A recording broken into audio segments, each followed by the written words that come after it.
ഇസ്രായേലിന്റെ prime minister, ഇസ്രായേലിന്റെ defence minister, മൊസാദിന്റെ chief, കൂടാതെ ഇസ്രായേലിലെ പ്രധാനപ്പെട്ട സൈനിക അധികാരികൾ, ഇവരുടെ എല്ലാം വളരെ പ്രധാനപ്പെട്ട അടിയന്തര മീറ്റിംഗ് ഇസ്രായേലിൽ നടന്നവസാനിച്ചു. ഇത് അവസാനിച്ചതിനു ശേഷം IDF ഒരു കാര്യം പറഞ്ഞു. ഇറാന്റെ ആക്രമണം എപ്പോൾ നടക്കും എന്നുള്ള ചില ചാരവിവരങ്ങൾ ഞങ്ങൾക്ക് ലഭിച്ചിട്ടുണ്ട്. ആ വിവരങ്ങൾ അനുസരിച്ച് നോക്കിയാൽ അടുത്ത 24 മുതൽ 48 മണിക്കൂറിനുള്ളിൽ, അതായത് ബുധനാഴ്ചയ്ക്കുള്ളിൽ ഇറാന്റെ ഒരു ആക്രമണം ഇവിടെ ഉണ്ടാകാനുള്ള സാധ്യതയുണ്ട്. കൂടാതെ ഇത്തവണ ഒരു ഡ്രോൺ ആക്രമണം, മിസൈൽ ആക്രമണം എന്നതിനപ്പുറം ഹിസ്ബുള്ളയെ ഇസ്രായേലിന്റെ ഭാഗങ്ങളിനുള്ളിലേക്ക് നുഴഞ്ഞു കയറ്റാൻ ഇറാൻ ഒരു വലിയ പദ്ധതി ഇട്ടിട്ടുണ്ട് എന്നുള്ള വലിയ വിവരങ്ങൾ ഇസ്രായേൽ പറയാൻ തുടങ്ങിയിട്ടുണ്ട്. മറ്റൊരു ഭാഗത്ത് IRGC പറഞ്ഞത് ഞങ്ങളുടെ ഒരുക്കങ്ങൾ 90% ആയിക്കഴിഞ്ഞു, അടുത്തൊരു 10% മാത്രമേ ഉള്ളൂ, അതുകൂടെ പൂർത്തിയായാൽ ഞങ്ങളുടെ ആക്രമണം ഇസ്രായേൽ ഞങ്ങൾ നടത്തുമെന്ന് അവരും ഒരു അറിയിപ്പ് നൽകി. ഇതിനിടയിൽ അമേരിക്ക സിറിയയിലുള്ള അവരുടെ പ്രധാനപ്പെട്ട ബേസിസിനടുത്ത് താൽക്കാലികമായി പ്രവർത്തിക്കുന്ന 1.5 കിലോമീറ്റർ നീളമുള്ള ഒരു റൺവേ പണിതു. വളരെ പെട്ടെന്ന് ഒരു 2 ദിവസത്തിനുള്ളിൽ ഈ റൺവേ പണിത് അവസാനിപ്പിച്ചതായി വിവരം വന്നിട്ടുണ്ട്. ഇവയെല്ലാം ഈ വീഡിയോയിലൂടെ വ്യക്തമായി കാണാം.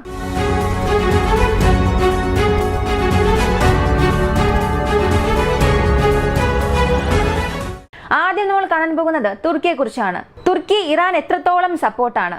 ഇറാനെ അവർ ഡയറക്റ്റ് സപ്പോർട്ട് ചെയ്യുന്നില്ലെങ്കിലും ഈ പാലസ്തീൻ, ഹമാസ്, ഹിസ്ബുള്ള ഈ സംഘടനയ്ക്കെല്ലാം തുർക്കി എത്രത്തോളം സപ്പോർട്ട് ചെയ്യുന്നു എന്ന് നമുക്ക് എല്ലാവർക്കും അറിയാം. അങ്ങനെയുള്ള തുർക്കി ഇപ്പോൾ ഒരു കാര്യം ഉറപ്പുവരുത്തി. നമ്മുടെ സിറ്റിസൺസ് ആരെങ്കിലും ലബനനിലുണ്ടെങ്കിൽ, പ്രധാനമായും സദൻ ലബനിലുണ്ടെങ്കിൽ, പെട്ടെന്ന് തന്നെ നിങ്ങളെ കൊണ്ട് എത്ര പെട്ടെന്നാണോ അവിടെ നിന്ന് പുറത്തേക്ക് വരാൻ കഴിയുക അത്രയും പെട്ടെന്ന് തന്നെ നിങ്ങൾ അവിടം വിട്ട് പുറത്തേക്ക് വരിക. കാരണം ഇപ്പോൾ നടന്നുകൊണ്ടിരിക്കുന്ന പ്രശ്നങ്ങൾ എന്നത് തീർച്ചയായും ഒരു യുദ്ധത്തിൽ അവസാനിക്കും.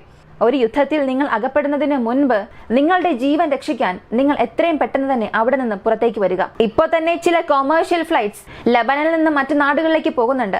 ആ ഫ്ലൈറ്റ് പിടിച്ച് എത്രയും പെട്ടെന്ന് സുരക്ഷിതമായ സ്ഥലങ്ങളിലേക്ക് നിങ്ങൾ പുറത്തു വരിക. ഇവിടേക്ക് വരണം എന്നുണ്ടെങ്കിൽ അതിനാവശ്യമായ സഹായം ലബനനിലുള്ള എംബസിയെ കോൺടാക്ട് ചെയ്താൽ അവരത് ചെയ്തു നൽകുമെന്നും അവരുടെ നാട്ടിലെ ജനങ്ങൾക്ക് അവരൊരു അറിയിപ്പ് നൽകിയിട്ടുണ്ട്. ഇതിനിടയിൽ ഹിസ്ബുള്ള ഒരു വലിയ ഡ്രോൺ ആക്രമണം ഇസ്രായേലിന്റെ വടക്കൻ ഭാഗത്തുള്ള അവരുടെ പ്രധാനപ്പെട്ട സെറ്റിൽമെന്റിൽ നടത്തി. ഇസ്രായേലിലെ ചില ബേസസും അവിടെയുണ്ട്. അവിടെ ഹിസ്ബുള്ള നടത്തിയ ഡ്രോൺ ആക്രമണത്തിൽ 2 മരണം സംഭവിച്ചിട്ടുണ്ട്. 2 പേർക്ക് സാരമായ പരിക്ക് സംഭവിച്ചു. അവരെ ആശുപത്രിയിൽ പ്രവേശിപ്പിച്ചു. ഇത് കൂടാതെ 2 പേർ അവിടെ മരിച്ചിരിക്കാനുള്ള സാധ്യതയുണ്ടെന്നും അവർ പറഞ്ഞു. ഇതിനിടയിൽ ഇസ്രായേൽ നോർത്തേൺ ഭാഗത്ത് ഫ്ലയേഴ്സ് ഇന്നലെ ഫയർ ചെയ്തു. ഇത് അർത്ഥമാക്കുന്നത് വളരെ പ്രധാനപ്പെട്ട ടാർഗറ്റ് ഐഡന്റിഫിക്കേഷൻ സോൺ അല്ലെങ്കിൽ ഒരു വാർണിംഗ് ഷോട്ട് പോലെ ഇത് ഫയർ ചെയ്യും. ഇത് കൂടുതലായും യുദ്ധ സാഹചര്യത്തിലാണ് ഇങ്ങനെയുള്ള ഫ്ലേസ് ഫയർ ചെയ്ത് ശത്രുവിനെതിരായ ഒരു മെസ്സേജോ അല്ലെങ്കിൽ ശത്രുവിന്റെ പ്രധാനപ്പെട്ട കോർഡിനേറ്റ്സ് ഇവിടെയുണ്ട്, ഇവിടെ ഞങ്ങൾ അടുത്തൊരു ആക്രമണം നടത്താൻ പോകുന്നു എന്നുള്ള ഒരു അറിയിപ്പ് കൊടുക്കുന്നത് പോലെ മുൻകൂട്ടി ഇവരിത് ചെയ്യും. അങ്ങനെ ഒരു സംഭവം വടക്കൻ ഭാഗത്ത് ഇസ്രായേൽ ചെയ്യാൻ തുടങ്ങിയിട്ടുള്ളത് ഒരു ഗ്രൗണ്ട് ഫോഴ്സിന്റെ തയ്യാറെടുപ്പിനെയാണ് കാണിക്കുന്നത്. കാരണം ഒരു മീറ്റിംഗ് അവസാനിച്ചു എന്ന് പറഞ്ഞല്ലോ, ഇന്നലെ ആ ഒരു മീറ്റിംഗ് നടന്ന് അവസാനിച്ചു. ഇസ്രായേലിന്റെ ഡിഫൻസ് മിനിസ്ട്രി, ഇസ്രായേലിന്റെ പ്രൈം മിനിസ്റ്റർ, ഇസ്രായേലിന്റെ മൊസാദ് ചീഫ്, ഇവർക്കിടയിലും വളരെ പ്രധാനപ്പെട്ട മിനിസ്റ്റേഴ്സിനിടയിലും ഒരു അടിയന്തര മീറ്റിംഗ് നടന്ന് അവസാനിച്ചു. ഈ ഒരു മീറ്റിംഗിന് ശേഷം പുറത്തു വന്ന വിവരങ്ങൾ ഇവയൊക്കെയാണ്. ഇസ്രായേലിന്റെ മൊസാദിന്, ചാരസംഘടനയ്ക്ക് ഒരു വിവരം ലഭിച്ചിട്ടുണ്ട്. വരാൻ പോകുന്ന ബുധനാഴ്ചയ്ക്കുള്ളിൽ, അടുത്ത 2 ദിവസത്തിനുള്ളിൽ തീർച്ചയായും ഇറാന്റെ റിട്ടാലിയേഷൻ ഉണ്ടാകും.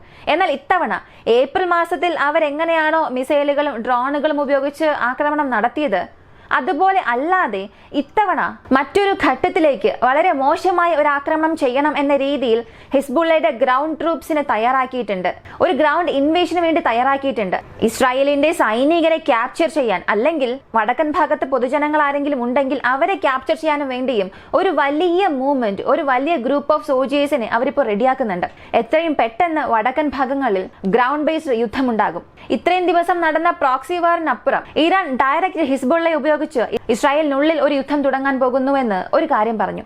ഇത് വലിയൊരു കാര്യമായിട്ടാണ് ഇപ്പോൾ കാണുന്നത്. കാരണം ഒരു മിസൈൽ വെച്ച് ആക്രമിക്കുന്നതോ അല്ലെങ്കിൽ ഈ ഡ്രോൺ ആക്രമണം മാറി മാറി ചെയ്യുന്നതോ, എയർ സ്ട്രൈക്ക് ചെയ്യുന്നതും ഇതൊക്കെ മറ്റൊന്നാണ്. ഇത് പ്രീഎംപ്റ്റീവ് സ്ട്രൈക്കാണ്.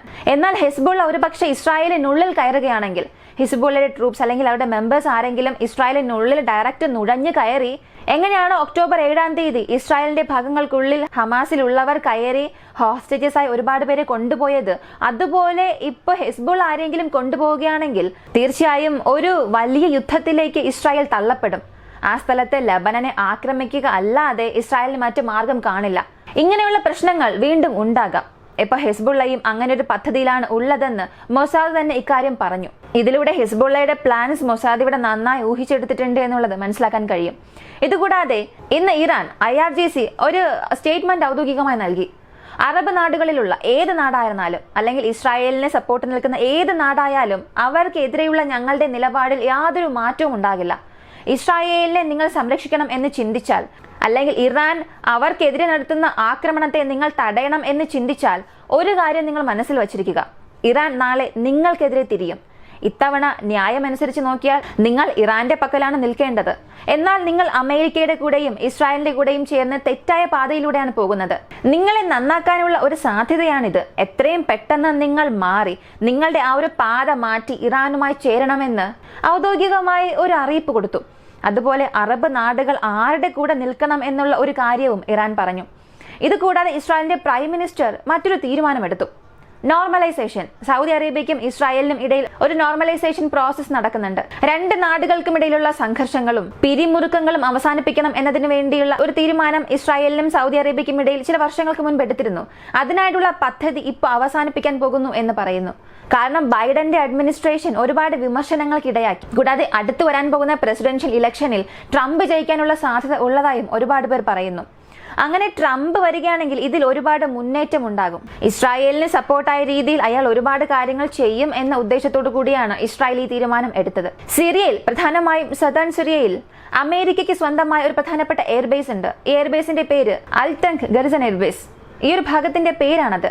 അവിടെ ആ ഒരു ബേസ് ഉള്ളതുകൊണ്ട് അതേ പേരിൽ തന്നെയാണ് ആ ബേസും അറിയപ്പെടുന്നത്. ഒരു ലോജിസ്റ്റിക്സ് ബേസ് പോലെ അല്ലാതെ വളരെ കുറഞ്ഞ സോൾജേഴ്സിനെ മാത്രം ഉപയോഗിച്ച് ആ സ്ഥലങ്ങളിൽ നടക്കുന്ന മാറ്റങ്ങളെ നിരീക്ഷിക്കാൻ, വലിയ ആക്രമണങ്ങൾ നടത്തുക എന്നതിനപ്പുറം ആ സ്ഥലത്ത് നമ്മുടെ നിരീക്ഷണം ഉണ്ടാകണം, നമ്മുടെ നിയന്ത്രണം ഉണ്ടാകണം എന്നതിന് വേണ്ടി അമേരിക്ക ഈ ഒരു ബേസ് ഏറെ ദിവസമായി ഉപയോഗിക്കുന്നുണ്ട്.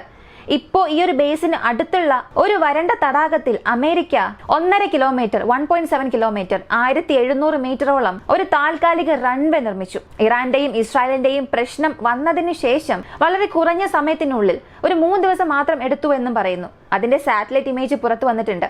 ഇത്രയും ദിവസം ഈ ഒരു ബേസിനടുത്ത് ഇങ്ങനെ ഒരു റൺവേ തന്നെ ഇല്ല. ഈ 3 ദിവസത്തിന് മുൻപുള്ള ഇമേജ് എടുത്ത് നോക്കിയാൽ, സാറ്റലൈറ്റ് ഡേറ്റ എടുത്ത് നോക്കിയാൽ അങ്ങനെ ഒരു റൺവേ അവിടെ ഇല്ല. C-17 ഗ്ലോമാസ്റ്റർ ട്രാൻസ്പോർട്ട് എയർക്രാഫ്റ്റിന് വേണ്ടിയാണ്. ഒരുപാട് സപ്ലൈസ് കൊണ്ടുപോകാൻ, അല്ലെങ്കിൽ ഇവിടെ നിന്ന് ഒരുപാട് ട്രാൻസ്പോർട്ട് വഴി ഇസ്രായേലിനെ സഹായിക്കണം എന്നതിന് വേണ്ടി ഈ ഒരു ബേസ് അമേരിക്ക ഇപ്പോൾ ഉപയോഗിക്കാൻ പോകുന്നു. അതിനായിട്ടുള്ള തയ്യാറെടുപ്പ് എന്ന വണ്ണമാണ് ഈ ഒരു താൽക്കാലിക റൺവേ പണിതത്. അമേരിക്കയുടെ സെക്രട്ടറി ഓഫ് സ്റ്റേറ്റ് ആന്റോണി ബ്ലിങ്കനോട് ഒരു ചോദ്യം ചോദിച്ചു: എപ്പോഴാണ് ഈ ആക്രമണം നടത്തുക? എപ്പോഴാണ് ഇസ്രായേലിൽ ഇറാൻ ഒരു കോർഡിനേറ്റഡ് അറ്റാക്ക് നടത്താൻ പോകുന്നത് എന്ന് ചോദിച്ച ചോദ്യത്തിന് അയാൾ പറഞ്ഞത്, മൊസാദിന്റെ വിവരമനുസരിച്ച്, അമേരിക്കയുടെ ചാര സംഘടനയുടെ വിവരമനുസരിച്ച് വരുന്ന ബുധനാഴ്ചയ്ക്കുള്ളിൽ ഈ ഒരു ആക്രമണം നടക്കും. തീർച്ചയായും ഇത്തവണ ഇറാന്റെ ആക്രമണം നമ്മൾ ചിന്തിക്കുന്നതിലും വലുതായിരിക്കും. ഈ 2 ദിവസത്തിനുള്ളിൽ ഒരുപക്ഷെ ഇസ്രായേലിനെതിരെയുള്ള ഇറാന്റെ ആക്രമണം തുടങ്ങിയാൽ അത് തടയാൻ ആവശ്യമായ എല്ലാ നടപടിക്രമങ്ങളും അമേരിക്ക എടുത്തുകൊണ്ടിരിക്കുകയാണ്. ഇസ്രായേലിന് മോറൽ വൈസ് മാത്രമല്ല, ആയുധങ്ങൾ വഴിയും സഹായം അമേരിക്ക നൽകാൻ തയ്യാറാണ്. ഞങ്ങളുടെ യുദ്ധക്കപ്പലുകൾ, യുദ്ധവിമാനം എല്ലാം ഇസ്രായേലിനെ ചുറ്റി ഇപ്പോൾ നിർത്തിവെച്ചിട്ടുണ്ട്. ഒരു പക്ഷെ എന്തെങ്കിലും അടിയന്തര സാഹചര്യം വരികയാണെങ്കിൽ, പെട്ടെന്ന് തന്നെ ഇസ്രായേലിന് ഞങ്ങളുടെ സഹായം ആവശ്യമാണെങ്കിൽ, അടുത്ത ചില മണിക്കൂറിനുള്ളിൽ അമേരിക്കയെ കൊണ്ട് ഇസ്രായേലിനെ സഹായിക്കാനാകും, ഇസ്രായേലിനെ രക്ഷിക്കാനാകും. ഇസ്രായേലിന് എല്ലാ സഹായവും ഇപ്പോൾ അമേരിക്കയുടെ പക്കൽ നിന്നും പോകുന്നുവെന്ന് വീണ്ടും അമേരിക്കയുടെ നിലപാട് ഈ സ്ഥലത്ത് വളരെ വ്യക്തമായി പറഞ്ഞിട്ടുണ്ട്. ഇസ്രായേലിനെ സംബന്ധിച്ച് ഒരുപാട് സ്ഥലങ്ങളിൽ അവരുടെ ബങ്കേഴ്സ് ഇപ്പോൾ നിർമ്മിച്ചിട്ടുണ്ട്. ഇപ്പോൾ ഇസ്രായേലിൽ അവർ അണുവായുധ ആക്രമണം നടത്തിയാലോ, അല്ലെങ്കിൽ കൂടുതൽ ബങ്കേഴ്സിനെ ഡെസ്ട്രോയ് ചെയ്യുന്ന രീതിയിലുള്ള ഗ്രൗണ്ട് ബ്രേക്കിംഗ് അമ്യുനേഷൻസ് അല്ലെങ്കിൽ റോക്കറ്റ്സ് വന്ന് വീണാലും അവയെല്ലാം താങ്ങാൻ കഴിവുള്ള കൂടുതൽ ബങ്കേഴ്സ് ഇപ്പോൾ ഇസ്രായേൽ പണിതിട്ടുണ്ട്. എടുത്തു പറഞ്ഞാൽ പ്രധാനപ്പെട്ട അധികാരികൾ, പ്രൈം മിനിസ്റ്റർ, പ്രധാനപ്പെട്ട മിനിസ്റ്റേഴ്സ്, പ്രധാനപ്പെട്ട ഗവൺമെന്റ് അധികാരികൾക്കെല്ലാം താമസിക്കാൻ ആവശ്യമായ ബങ്കേഴ്സ് കൂടുതൽ സ്ഥലങ്ങളിൽ ഇസ്രായേൽ പണിതിട്ടുണ്ട്. ഇവയെല്ലാം IDFന്റെ ഹെഡ് ക്വാർട്ടേഴ്സ്, അതിന് താഴെ അണ്ടർഗ്രൗണ്ടിലുള്ള സെക്യൂരിറ്റി റൂമുമായി ഇത് കണക്ട് ആയിട്ടുണ്ട്, വെർച്വലായി കണക്ട് ആയിട്ടുണ്ട്. ഇപ്പോൾ പ്രധാനപ്പെട്ട തീരുമാനങ്ങൾ ഈ ബങ്കേഴ്സിൽ ഇരുന്നുകൊണ്ട് തന്നെ ഇസ്രായേലിന്റെ ഒഫീഷ്യൽസിന് എടുക്കാൻ സാധിക്കും.